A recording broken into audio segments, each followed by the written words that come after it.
sent-il?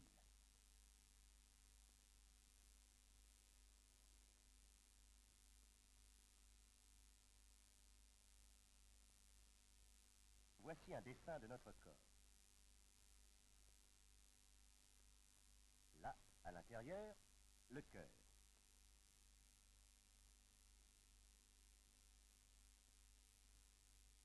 Ces traits, ce sont les artères, des sortes de tubes qui conduisent le sang depuis le cœur vers toutes les parties du corps.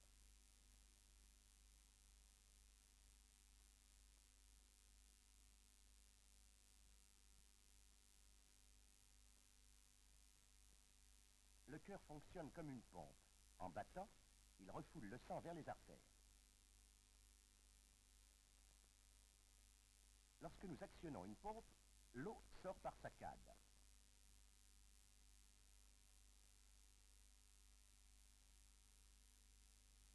Il en est de même avec une pompe refoulante.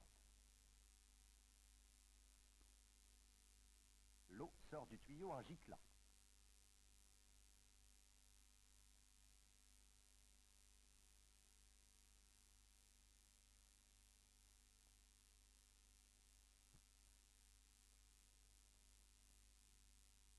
Maintenant, Georges va adapter un tube transparent à l'extrémité du tuyau. Vous voyez comment l'eau se propage par à-coups dans le tube. Elle produit des pulsations.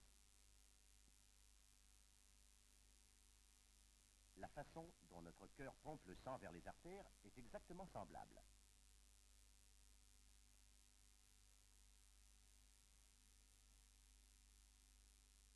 Georges peut sentir l'eau passer dans le tube. Vous pouvez de même sentir le passage du sang dans les artères, partout où celles-ci sont placées à fleur de peau.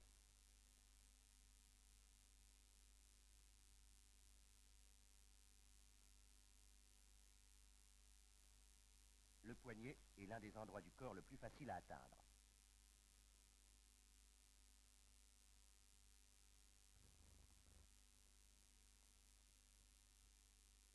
Le docteur nous montre ce qu'il enregistre avec cet appareil. Chaque battement, c'est-à-dire chaque coup de pompe du cœur, fait sauter l'aiguille. Voici donc ce qu'est le pouls. Il battra plus vite si vous faites un effort physique, et plus lentement si vous restez tranquillement assis. Mais si vous tombez malade, il varie également.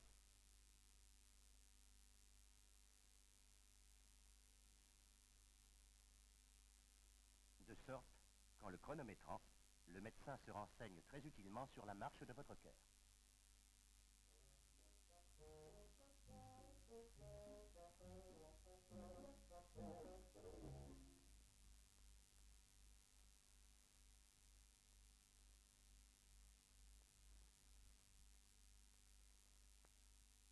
Il s'en sert tout d'abord pour respirer, puisque c'est son nez. Mais il lui faut aussi l'utiliser pour une foule de choses, car il a le cou trop court pour pencher la tête jusqu'au sol pour prendre ses aliments.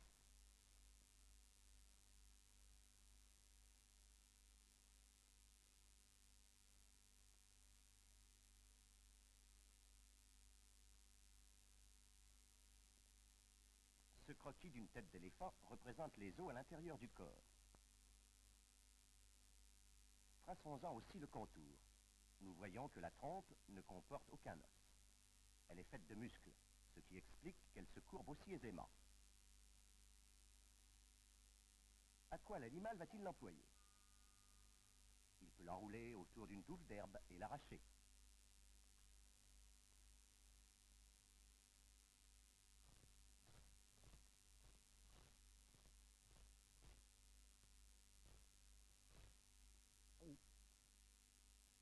Il peut cueillir des feuilles ou des fruits sur un arbre.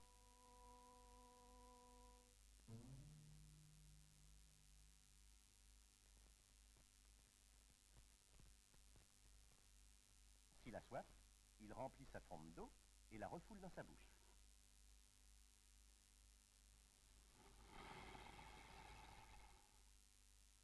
S'il désire se baigner, cela fait une douche fort pratique.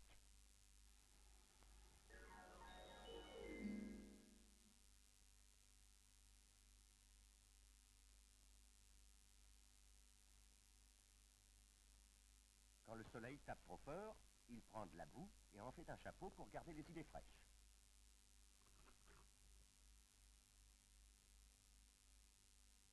Au bout, la trompe a une forme très fine. De la sorte, elle pourra cueillir quelque chose d'aussi petit et frêle qu'une fleur, sans l'abîmer. Et pourtant, elle reste assez forte pour soulever un homme.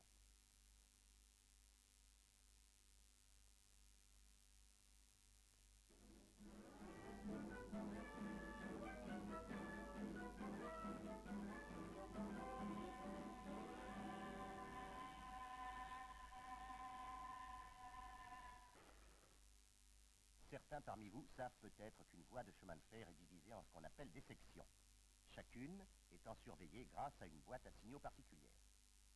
Les aiguilleurs correspondent avec les trains à l'aide de signaux placés le long de la voie. Il leur faut pouvoir correspondre entre eux tout en décelant quand les trains arrivent et quand ils sont passés. Pierre et Paul sont de futurs aiguilleurs. Suivons-les dans les locaux d'entraînement. Ils seront supposés responsables chacun d'une boîte à signaux. Pierre se mettra ici, Paul tout au bout là-bas, et l'inspecteur prendra place au milieu. Pour correspondre avec les boîtes immédiatement voisines, l'aiguilleur utilise une cloche.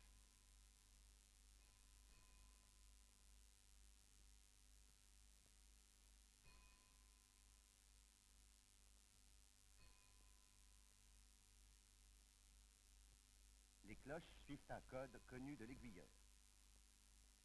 La liste de tous les messages qu'on peut ainsi transmettre figure sur cette carte. Les messages émis par la cloche sont confirmés par le bloc de signalisation.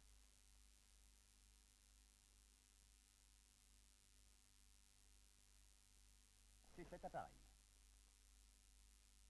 Tout ce que l'aiguilleur indique sur sa boîte apparaîtra sur la boîte suivante. Voie libre, train sur la voie, ou normal quand il ne se passe rien. Voici un train qui attend pour entrer dans la section du milieu. L'inspecteur surveille l'opération et s'assure, avant d'introduire le train, qu'il n'y a rien en tête sur la ligne. Il sonne donc Pierre. Pierre répond « Oui, j'écoute ». L'inspecteur transmet « Pouvez-vous prendre un train de voyageurs ?» Pierre regarde afin de s'assurer que sa section de voie est libre et répond « Voie libre pour le train de voyageurs ». Puis, il place le bloc de signalisation sur voie libre. La même indication apparaît sur la boîte de l'inspecteur.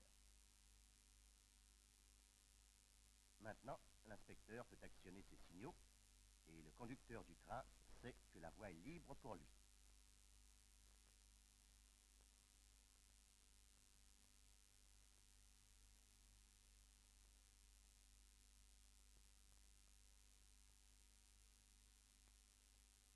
Lorsque le train traverse sa section, l'inspecteur avertit Pierre de son arrivée.